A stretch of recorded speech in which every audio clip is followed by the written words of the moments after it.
শিবিরের উদ্দেশ্যে বলতে চাই, কালকে কালকে একটা প্রোগ্রাম হয়েছে, তারা বলে কি বলেছে, তারা বলে বাধার সৃষ্টি করেছে।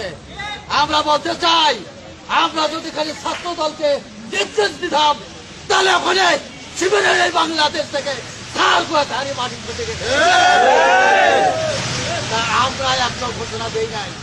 আমাদের কথা হলো আগামী দিনের ভবিষ্যৎ, আগামী দিনে বাংলাদেশ জাতীয়তাবাদী দল বিএনপি ক্ষমতায় আসবে। কি বলেন? কোনো ভুল আছে? বিএনপি ছাড়া আগামী দিনে কেউ ক্ষমতায় আসবে না ইনশাআল্লাহ।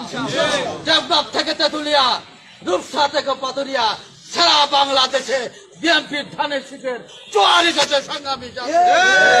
সেই জোয়ারে আমাদের সাদুল্লাপুরের কৃতি সন্তান, গাইবান্ধা জেলা বিএনপির সংগ্রামী সভাপতি, পলাশবাড়ি সাদুল্লাপুরের আপামর জনতার এমপি, আগামী দিনের ভবিষ্যৎ উনি বিপুল ভোটে এমপি হবে, এর কোন আমরা নিশ্চিত ভাবে বলতে পারি। সংগ্রামী সাথী বলতে, তাকে এমপি বানাতে গেলে ছাত্র দলের অগ্রণী ভূমিকা পালন করতে হবে। কি বলেন আপনারা?